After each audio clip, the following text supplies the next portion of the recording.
Welcome everyone. We might make a start. Before I begin, I'd like to acknowledge the traditional custodians of the land on which we are meeting today and pay respect to elders past, present and emerging. My name is Janet Connor from the Department of Education, and I'm here with my colleagues Shirley Perra, Kate Friend and Michelle Miller. Joining us is Peter Pollock from the Department of Training and Workforce Development. It's our pleasure to welcome you to this Career Development is Everybody's Business presentation. During the presentation, we would appreciate it if you keep your microphones muted. If you'd like to make a comment or ask a question, please use the chat function, which is down the bottom right-hand side of your screen. Michelle is on standby to answer any questions. So this event is actually one of 40 that have been taking place across all regions of Western Australia. They include professional learning for teachers and workshops like these for parents and community members.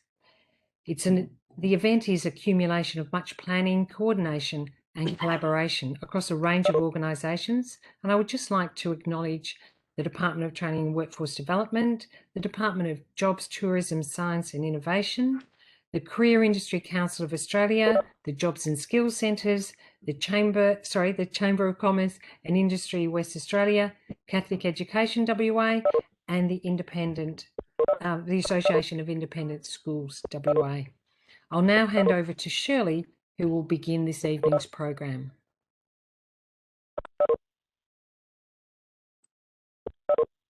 Good evening and welcome everyone. What we're going to talk about today is career development and how important it is for you all to be involved in the career development conversations. Traditionally, young people have been asked, what do you want to be when you grow up? Or what do you want to do when you finish school? Personally, I like Charlie Mackessy's take on this question. Kind seems to be the correct response to me. This is from one of my favourite books at the moment, The Boy, the Mole, the Fox and the Horse. We need to change the dialogue and ask questions that have young people exploring options based on their interests, strengths and values. A good example is, what world problem would you like to solve? And this would encourage them to research the knowledge and skills that they would need and what study and work options this might involve. When we have a look at post-school pathways, traditionally, we've had a choice of university, vocational education and training, including apprenticeships and traineeships, and employment. If we think about post-school pathways, there is no one correct pathway. Each person needs to follow their own individual journey, and most career pathways these days will include a combination of further education, training, and employment. And let's not discount a pathway direct to employment. Many industry personnel and employers that we've been working with throughout this journey have said that there are lots of opportunities for young people to go directly into employment and be offered the support of learning on the job. Apprenticeships and traineeships are a classic example of this. What we do know is that parents have the greatest influence on the career pathway decisions of young people. Teachers are also significant influencers. The labour market and the world of work are changing, and we need young people, parents and teachers to be armed with up-to-date information. So how can we all support young people with developing self-awareness, with career exploration, and with identifying the possible post-school pathways that are available to them? What young people need is, firstly, they need post-school education and lifelong learning. They need experience of the world of work, and we're hearing this from employers and industry groups constantly. They need employability skills. So they need to develop those employability skills and work capabilities. And they need accurate, up-to-date career pathway and labour market information. What's the structure for post-school education and lifelong learning look like? The Australian Qualifications Framework shows us that for our secondary students, down the bottom there, we've got the Senior Secondary Certificate of Education, and that's our WACE here in Western Australia, the West Australian Certificate of Education. In the middle there, you'll see vocational education and training, and to the right, you'll see the higher education.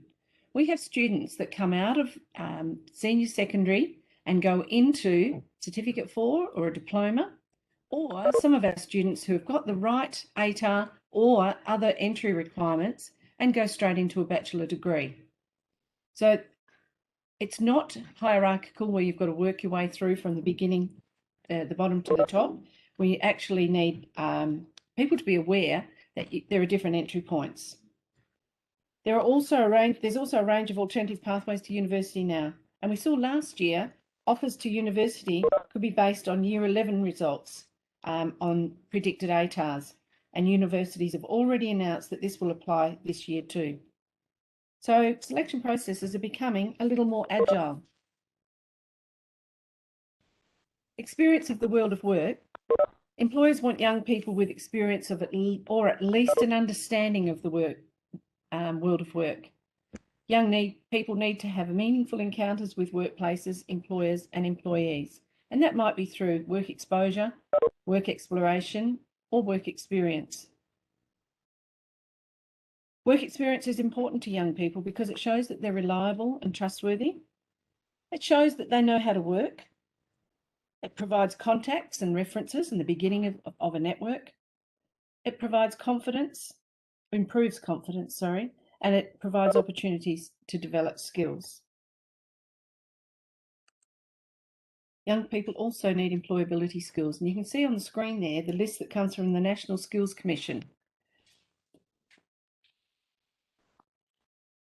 They have identified essential employability skills, and what we would also like to show you is a video which was produced for the Vet It's Right Now campaign, where employers... Okay, so in a world of work where humans need to specialise in being more human and do the things like problem solving and communicating, how do you hire for that? How do you measure that? I'll receive, 20 to 30 CVs for a role, for example, and most of those I will skim the CV, but for specific design and research roles, I'm looking at the work. So I'm looking at what you've done, looking at the proof. If I'm meeting you, I'm assessing everything about you when I'm talking to you so that I know that you can solve the problems, or you can talk to people, or you can run a workshop, for example. So I think personally CVs are going to become less relevant. So I think schools are grappling with this idea of how do we prepare students for the future to think differently about their careers, that it's not a linear model that you will go in and start something but then, most likely retrain or have multiple careers. And we were speaking earlier, Nicolette mentioned how much of the interpersonal skill is actually going to count towards that. So not just thinking about the technical skill, but how do I contribute to the workplace as a whole person? What other skills am I going to bring apart from my technical knowledge? And very much focusing on mindset, not only skill. So qualification matter less, experience matters still. The philosophy of recruitment is changing as well. We look as much at potential of an individual as we do at history, and that is really important. It means that we're not just looking for the 7-point GPA or the high ATAR score or you went to the right university. We're looking at the whole individual.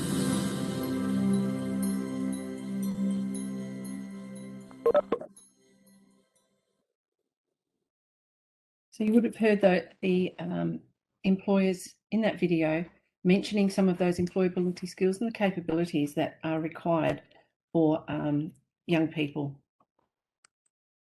The fourth item I mentioned before was accurate, up-to-date career pathway and labour market information.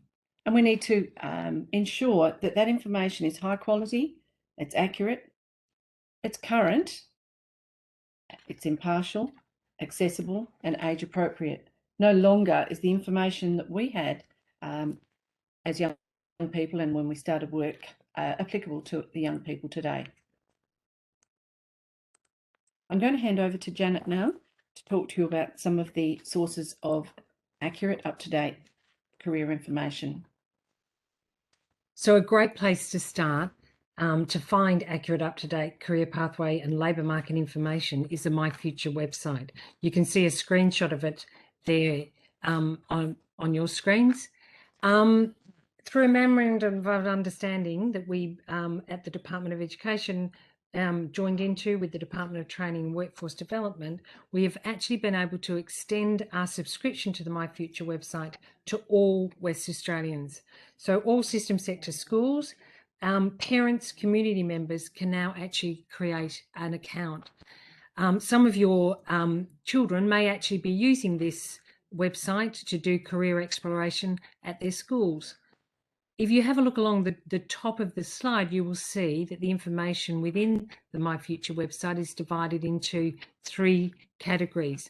So we've got a category of information for students, we've got the teachers and career practitioners, and then there is that category there for parents and carers that is all about giving you tools and information to help you to start engaging in conversations with young people about their career pathways. Another great resource for you is the Your Career website, which you can see on the left of your screen. It has got accurate, up-to-date career pathway and labour market information. The Jobs 2020, which you see on the right, is housed on the National Skills Commission website and provides detailed overviews of trends in the Australian labour market. You can investigate occupations on this site by regions and sometimes right down to the town level. It makes really interesting reading, especially information about those industries that were most resilient during COVID-19.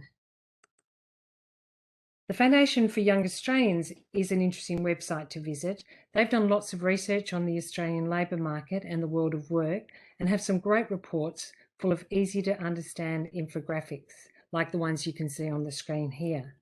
They suggest that we need to think about accumulating skills, and this is certainly what we're hearing from employers, that's what they're looking for. The Foundation for Young Australians research has revealed that when a person trains or works in one job, they acquire the skills for 13 other jobs in similar industry sectors. They also suggest that young people should think about a job cluster when they are exploring career pathways, rather than narrowing it down to a single occupation. And we need to remember that the first job does not define a career. It's just that, the first job. As Shirley mentioned, parents are hugely influential on their career decisions of their children. This booklet that you can see here on the screen was written by the Chamber of Commerce and Industry WA because they were hearing from parents that they wanted to have career conversations with their children, but they didn't know where to start. So this booklet is full of great ideas about how to get started. When you received the WebEx link to this presentation, you would have also found a link to a Microsoft Sway. So if you go to this Microsoft Sway, click on the link that's in the email, you will actually be taken to a wealth of additional career information and resources that was provided to us by a range of stakeholders who wanted to be able to provide information to parents. I'm now going to hand over to Peter, who will talk about career pathways and where the jobs are. So where I've got someone there.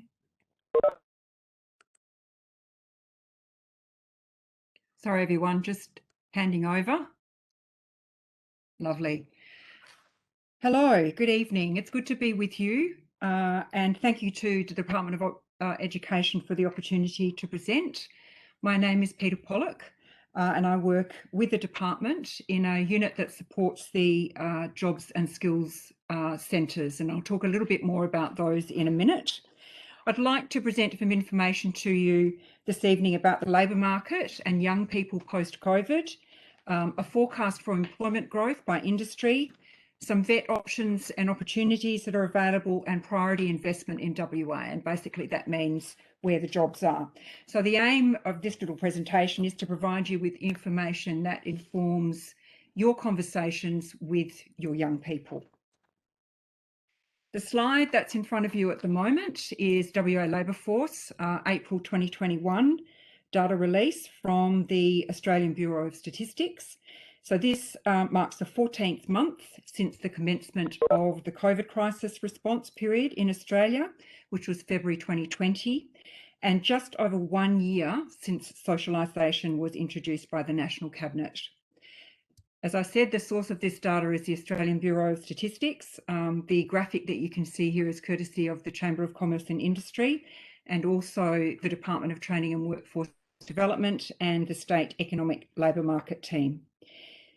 This month's figures, as you may know from news reports, is encouraging, and the West Australian economy has shown a continuation of a recovery effort.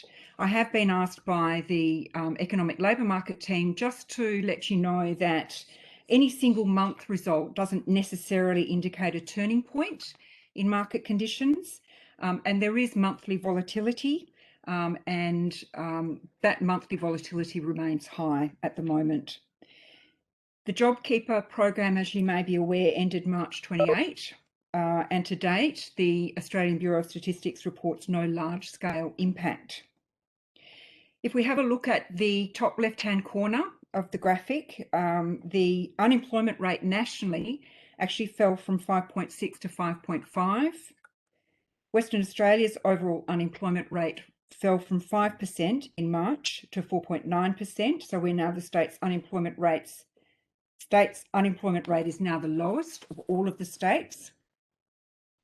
If you go to the bottom right-hand side of the graphic, you'll see that WA's youth unemployment rate fell from 11.2% in March to 9%, which is good news.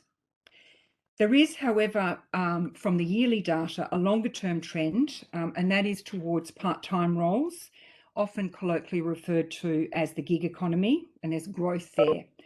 So it's likely to be a persistent feature in the future, particularly given the last peak of the resource boom in late 2012. Overall, has seen a strong growth of 28.9%, whereas full-time roles have actually fallen by 3.2%. Overall, however, as far as the labour market information is concerned, the results are encouraging and suggest that most areas of the state's jobs markets have recovered to pre-COVID results. So what do you do with this information for young people? You note it, you keep it there in the background, you use it in partnership with information about their preferences and their interests and their values. The key challenges for youth, however, are that there's been a recent sharp rise in the number of unemployed persons in the state who've been out of work for significant periods, including those aged under the age of 35.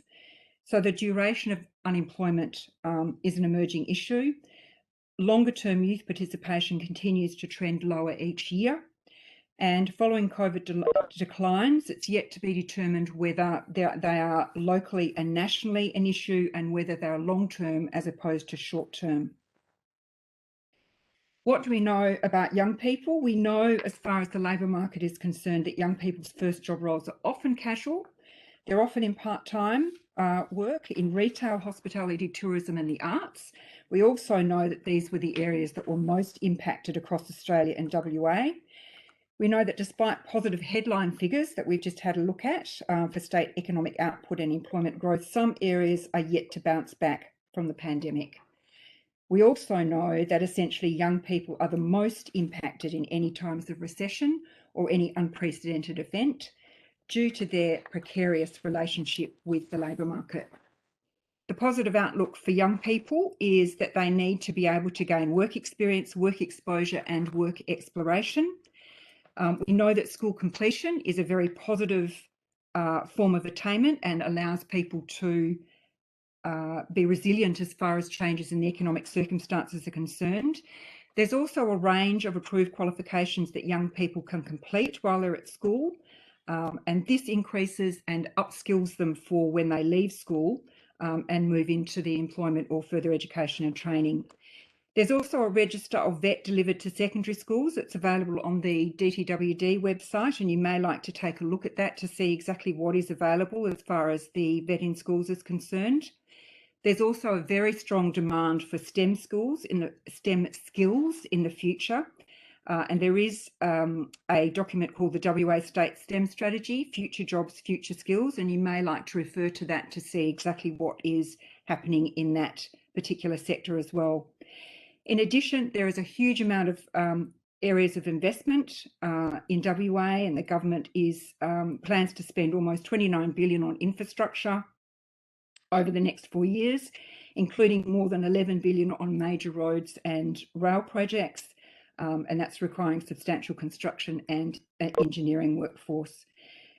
All of those strategies and investments are aimed at creating a pipeline of work, and as a result, the demand for skilled workers and trades has increased significantly. I'll talk more about those priority areas in a moment. Thank you. On to the next slide. This slide basically depicts a long-term industry forecast out to 24-25. And while some of the industries have contracted, and those contractions have been spread across skilled and unskilled occupations, it's actually a greater concentration in areas which rely on traditional vet pathways compared to university trained professionals. And again, whilst COVID impacted our industry sectors to a certain extent, as mentioned, we're starting to see these longer term trends returning to the WA economy. So the graph depicts a long-term industry forecast. The blue bar represents the 2018-2019 employment level, and the orange bar, which is the one we're mostly interested in, represents the growth depicted out to 24-25. As you can see over on the far right-hand side of the graph, healthcare and social assistance is the highest employing industry in Western Australia. It's expected to grow by 30,000 workers out to 24-25. And it's due to our ageing population, the rollout of the National Disability Insurance Scheme, increased services in mental health, childcare and allied health, and a growing demand for aged care, childcare and home-based care services. So the next area that has the largest orange bar is professional, scientific and technical services. It's expected to grow by about 20,000 workers out to 24-25. Mainly coming from engineering and technical services and computer system design. And this is reflecting that strong growth in the STEMS area. Education and training is also expected to grow by over 18,000. There's a big need for primary school teachers, secondary school teachers and education aides. Mining, when this information was put together, was experiencing low commodity prices. That, of course, has changed, which I'm sure you're aware of as far as the iron ore prices are concerned, and it's stronger than ever. The LNG sector, however, is experiencing a drop in demand, and it's expected to rally once the global economy reopens. Construction, as I'm sure you're aware, with the state recovery projects, is increasing in demand. Building roads and other infrastructure is also in demand, requiring paraprofessionals and professional roles. So again, in most industry sectors, we're expecting to see some growth out to 24-25. I did also want to quickly let you know about a range of programs and projects that are happening across Western Australia, which are also creating a pipeline of work and job opportunities. And these new programs can get young people onto a pathway to employment. They're very much aimed at entry level, so younger people. The first one I want to tell you about is the Job Ready programs. They've come out of an urgent response to COVID and the training review and a document called the WA Recovery Plan. And they are, as I said, ultimately designed to provide entry-level skills and industry experience for young people. The Job Ready programs are made up of an opportunity to experience a workplace, a skill set, and possibly employment and apprenticeship and training opportunities. An employer gets to host a young person for a work placement, in other words, to try them out and for the young people to get a foot in the door. The Job Ready skill sets that are available at the moment are bricklaying Job Ready. There is a huge demand for brickies at the moment. Excuse me. Infrastructure Job Ready, and also Ageing and Disability Job Ready program.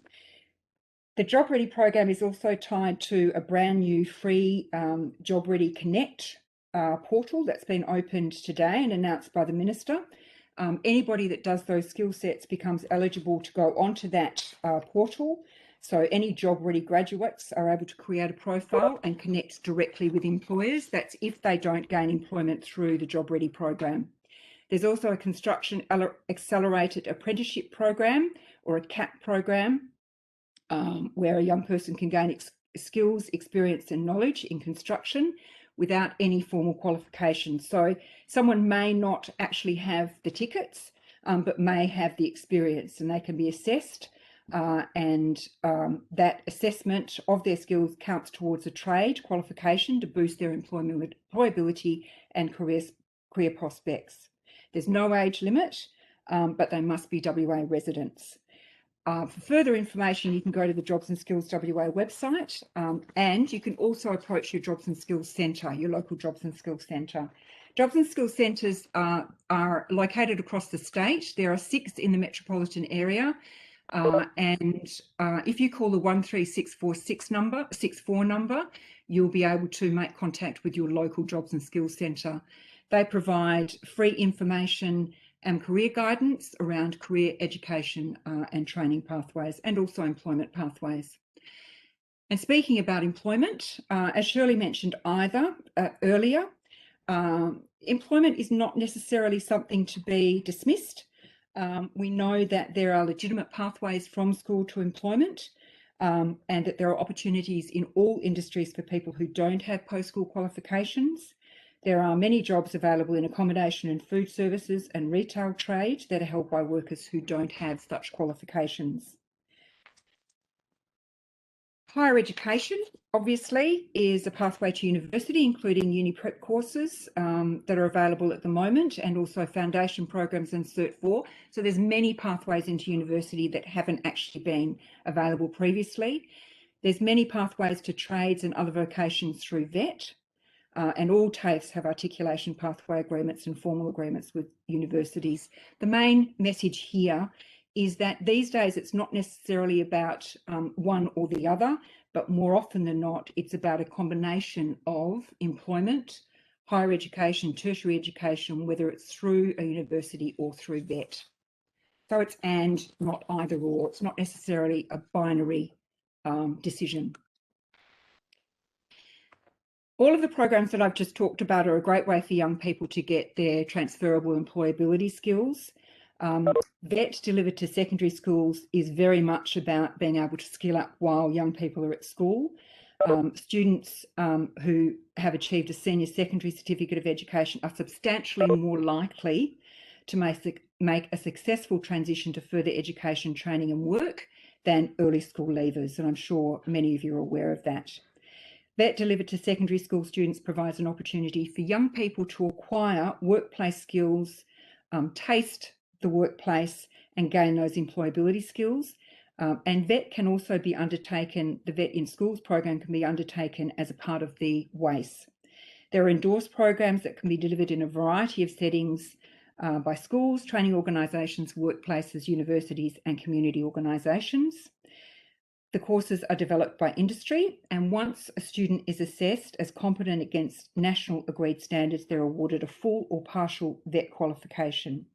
So everything we're talking about here as far as VET delivered to secondary schools, pre-apprenticeships, apprenticeships and traineeships is really about options and opportunities for skilling up while a young person is still at school and increasing the opportunities for them once they leave school. So school-based apprenticeships and traineeships and Aboriginal school-based apprenticeships and traineeships provide an opportunity to be paid and work with an employer while at school, to gain those work and employability skills, gain a nationally accredited qualification, usually at a Cert 2 or Cert 3. They continue on for 12 months to 2 years, and they're available to Year 11, 12 students and Year 10 Aboriginal students. You will need to talk to your school about which programs they offer. Different schools offer different programs. These apprenticeships, school-based apprenticeships, are across all industry areas: agriculture, aviation, engineering to financial services and health services. Pre-apprenticeships and traineeships, we've, as Shirley mentioned, had industry panels in the face-to-face workshops. The industries have talked a great deal about apprenticeships and pre-apprenticeships and how they offer that first foot in the door for young people. Pre-apprenticeships and traineeships are at Cert 2 qual level. They provide a taster. They're usually only 3 to 4 months, but again, it's fully paid employment while the person is studying. And again, it's that opportunity for hands-on employment. You can do automotive services technology, building and construction, and electrotechnology. Apprenticeships and traineeships, once a young person leaves school, means that you can earn while you learn. And they're an option for school students and school leavers, again, providing employability skills, training on the job and a qualification. There are multiple incentives available for employers at the moment. So I recommend that you go to the Jobs and Skills WA website to have a look at exactly what is available if you're an employer, and also contact your Jobs and Skills Centre to find out about the incentives that a young person may be able to gain in an apprenticeship and traineeship at the moment. The last thing I want to mention to you is lower fees, local skills. This is about skilling up after school. These qualifications, there are 180 qualifications that are now half price. There may be a resource fee that's attached to them, but they are matched to the skills employers are looking for. They're available at WA TAFE colleges and selected private training providers. They're in the areas of tourism and hospitality, civil construction, commercial cookery, aged care to engineering and agriculture. And finally, I would just like to talk about those industries in demand areas that I mentioned previously. There are many opportunities and many options available.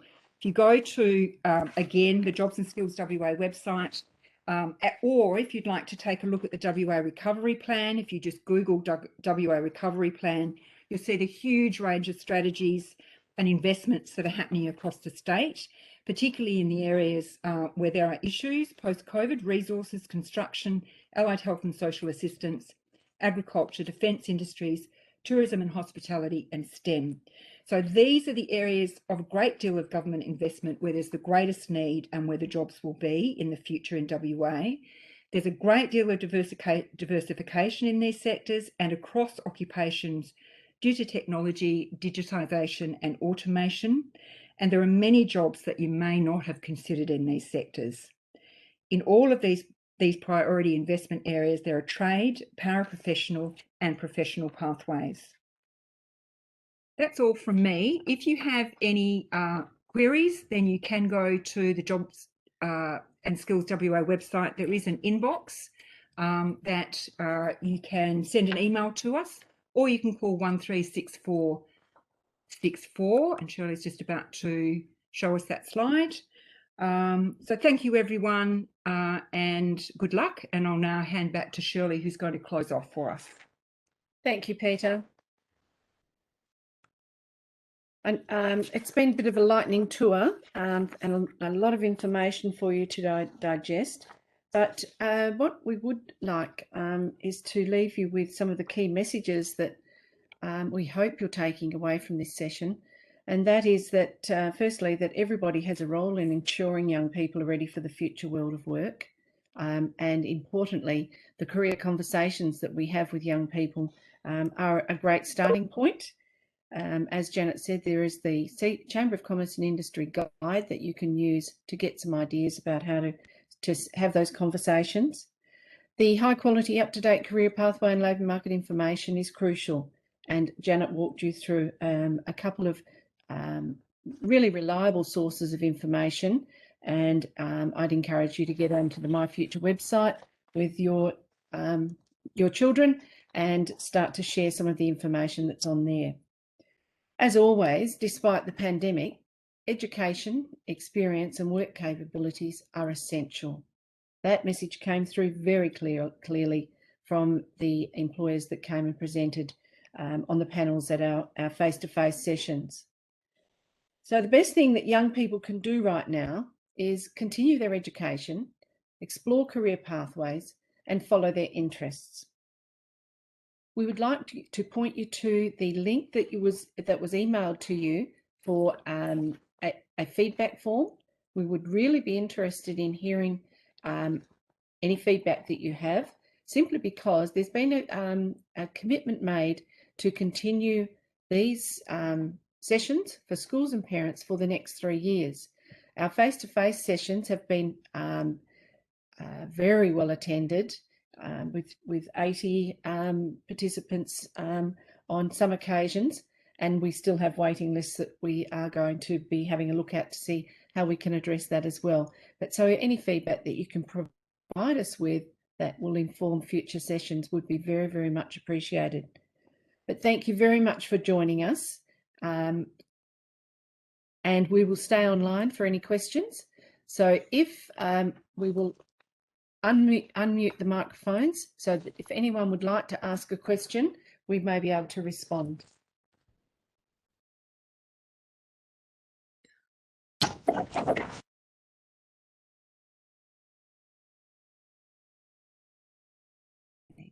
You will need to unmute your mic. Janet's unmuted.